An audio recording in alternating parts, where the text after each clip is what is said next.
Hey everyone, it's Laurie from Cook Scrap Craft, and today I have a process video for you that is my attempt at using up some of the scrap pieces from this month. So I have a couple pieces, or a couple like leftover pieces of paper. I think that one right there might be a crepe paper.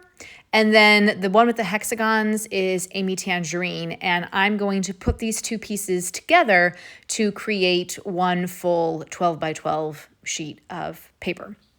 So I was really inspired to do this particular design based on something that I saw Shamel do in one of her September lives on YouTube. And she had a triangle piece coming more centered on the right-hand side of the page. Mine is obviously not very centered, though that's because I'm working with a smaller piece of pattern paper, so I can't make a gigantic triangle there.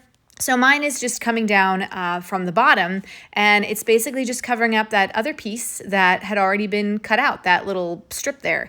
So you're never, if you look at this in my scrapbook album and in the page protector, you're never going to know that there was a piece cut out there. You might just think that I took a 12 by 12 piece of paper and another 12 by 12 piece of paper and put them together and made a triangle, but I didn't. So this is how it's working out. And unfortunately, I have a 12 by 12 paper cutter, and when the paper is bigger than 12 by 12, it doesn't go through the paper cutter very well. So I have to do a little bit of hand cutting just to make it fit through the paper cutter. I also bend that corner back just a little bit to help me out. And then I have to kind of bend it back forward again, but it's not super noticeable. So basically, that's that. I adhered with double-sided adhesive squares on the front so that I could get, up in the corners and have those adhered down. And then just for some extra stability, I used some washi tape to do the seams behind on the back side of the pattern paper. And I'm putting these pattern papers together because they've got very bright colors. And then I'm going to take some of the leftovers from that Amy Tangerine paper. The back side has that big bright green. It's just a nice solid, and I'm going to use that as part of the matting for my photo, which was printed in 4x6, and I cut it down to about 4x4. And now I'm just going to be taking some leftover pieces of pattern paper and layering them up behind my photo. This is a photo of a car. It is not my car or my husband's car. It is the car that we got when we went to Florida in January. That's the rental car that we got. It was a big old Dodge, and we've never been in one before. Thank goodness I wasn't the one driving because it was a boat. It really was. But it was literally the only vehicle that was available when we got to the rental car company at the airport. Because thanks to Spirit Airlines, we got in at like 1 a.m. It was super late. We were not supposed to get in that late. So by the time we got to the rental car area, there was literally one employee for like all the rental car places.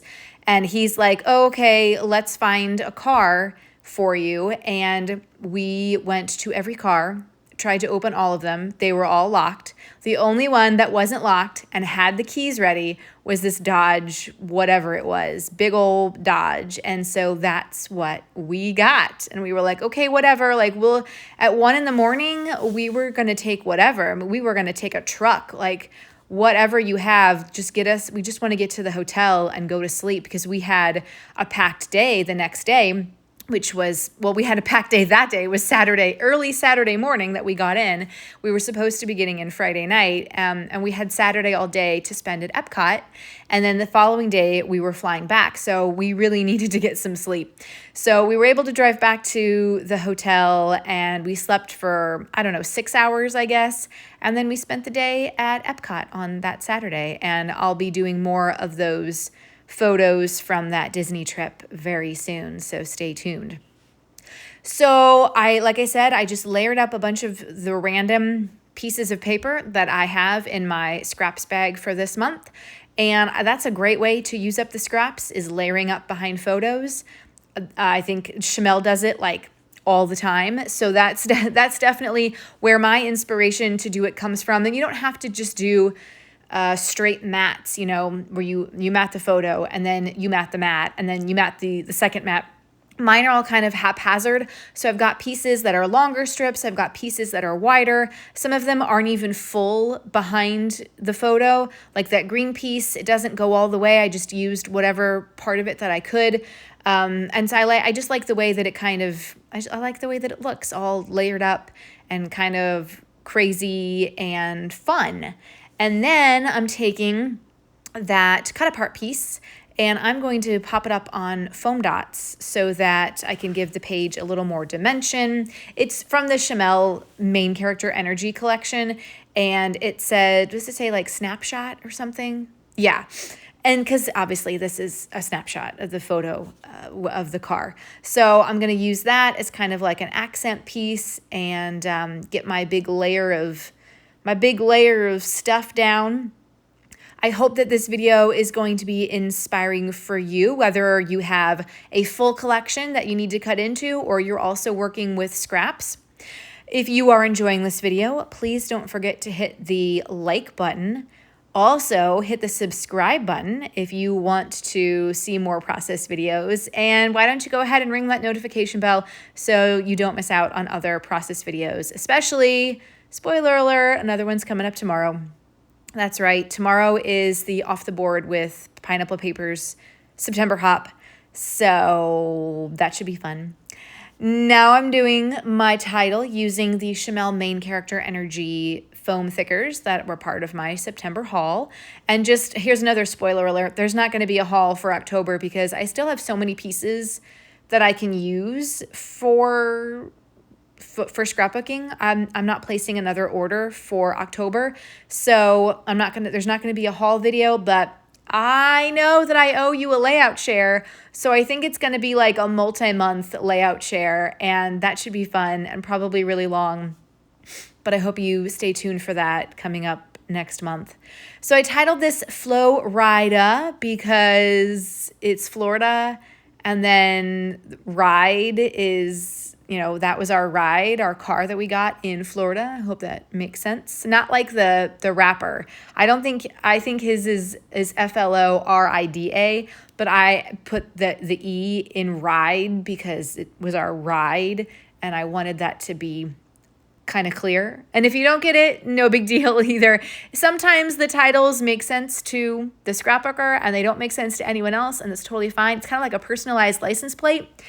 I don't know about you, but I love trying to figure out people's personalized license plates, and most of the time I cannot. And I just wonder, was that their goal? Do they care that people don't understand what this personalized plate means? They understand it, and is that enough? Or do they want people to know what it says? Because I feel like if I had a personalized, now we're getting on a tangent. I don't really care if people understand the title of the scrapbook page. But if I had a personalized license plate and I was paying that extra money to have it, I would want other people to be able to look at that and be like, oh yeah, I get it. That's what that says. And if they didn't, I'd be like, what? What's the point? Anyway, if you've ever had a personalized license plate, let me know in the comments below what it was. Just, write it out in the weird license plate letters and then see if we can guess what it means. I think that would be a fun game. Anyway, when I was in 8th grade, before I even had a driver's license, I was really obsessed with Star Wars. And so my goal in life was to have a Star Wars themed license plate, personalized plate. So I remember trying to come up with different combinations of 6 letters that could spell out something Star Wars-y. I never did it. I've never had a personalized plate, but at one point I thought it would be really cool. Anyway, all right, so I'm adding a couple other things from my embellishment stash. I've got 2 cars. One is kind of a puffy sticker car from Paper House Productions, and one is like a race car from an Echo Park boy-themed collection. And obviously I wanted to have cars on here because it's a photo of a car, so I thought that would be pretty good. And now I'm going through the Main Character Energy die cut pieces because I want to create something on the left-hand side there, on the left-hand side of the photo. And I will add a couple other, smaller embellishments, but I had to go through everything to see how many cars I could find and how many other pieces I could add from my stash before going into the Main Character Energy pieces. So I also have a couple little phrase stickers. One of them says roll with it. It was supposed to say just roll with it, but I got like the messed up Pink Fresh sticker pack, and the J in the word just was missing. Super weird. So I just cut that part off and it says roll with it. I thought that was kind of fitting for a car. And then I used, I think, 2 Pretty Little Studio phrase stickers on top and bottom of that, or I'm doing that right now. So I'm just adding, group of 3, rule of 3s over there on the side of the snapshot cut apart. And now I'm looking for a couple other pieces that I can put. I layered up some more of the main character energy pieces, like a frame that I had already cut into, half of a sun that I'd already cut in half. So now I'm using the other half. And then there's a little like journaling tag, which I don't think I use for journaling. I think I use something else, but it looks cool, kind of peeking out. Again, just very layered, which is kind of what I like. I like layering things up, especially when you've got pieces that are different sizes, different shapes and different colors.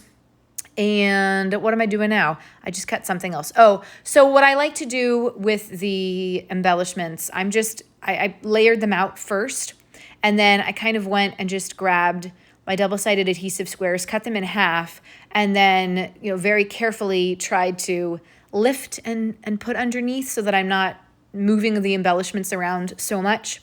Sometimes it works out and sometimes it really doesn't. I have that journaling square there. That's from the Obed Marshall collection or a Obed Marshall collection. I don't remember what it was called, but it kind of had bright colors on it, seemed to fit the color scheme a little bit. So I'm going to go back and do my journaling on that. I'm having it kind of peek out from that triangular spot, almost like it's created a little pocket there for it. And then I'm adding a few smaller embellishments from the main character energy collection, using them kind of like enamel dots.